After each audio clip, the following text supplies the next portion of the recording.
करुणा के सागर महाकारुणी तथागत गौतम बुद्ध को नमन करते हुए बहुजन के विधाता, हम सबके मुक्तिदाता, वंचितों के ढाल, ज्ञान के मिसाल, नारी उद्धारक, समाज सुधारक और अर्थशास्त्र के जानकार, महान शिल्पकार, कानून के ज्ञाता, संविधान निर्माता बाबा साहेब डॉक्टर भीमराव अम्बेडकर को मैं रत्नांजलि देकर कोटि कोटि नमन और वंदन करता हूँ।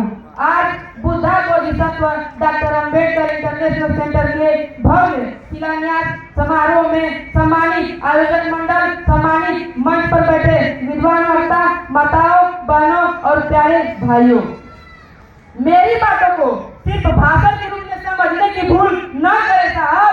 ये मेरी दिल की दर्दनाक वेदना है।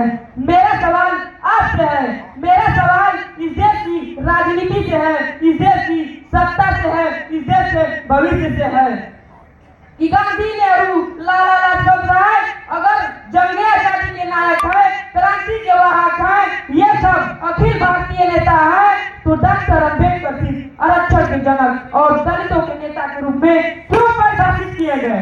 मेरा सवाल है, डॉक्टर अम्बेडकर क्यों परिभाषित किए गए? सवाल ही नहीं, आज उनका पूरा परिचय होगा।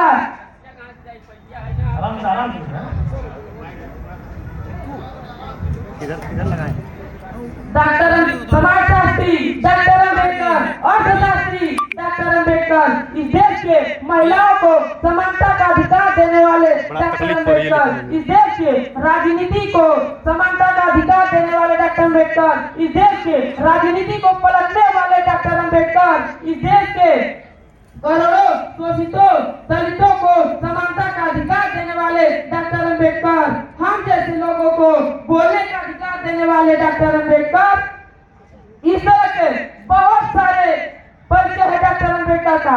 क्या क्या बताऊं, कितना बताऊं? बताते बताते पूरी रात पूरी दिन खत्म हो जाएगी, मगर बात नहीं खत्म होगी। ऐ मेरे बहुजन समाज के लोगों, बीते हुए इतिहास पर नजर डाली जाए तो हम बहुजनों की दिशा और दशा क्या थी? हम बहुजनों की दिशा और दशा क्या थी? सिर्फ कल्पना मात्र से रूह काट जाती है साहब, रूह काट जाती है। पतझड़ के मौसम में जैसे एक टूटा पेड़ एक एक पत्ते को तरसता है, ठीक उसी प्रकार सहमा सहमा बेबस लाचार ये हमारा बहुजन समाज इज्जत, सम्मान, हमदर्दी को तरसता रहा। भाग्य और भगवान के चक्कर में पूजा पाठ हवन करता रहा।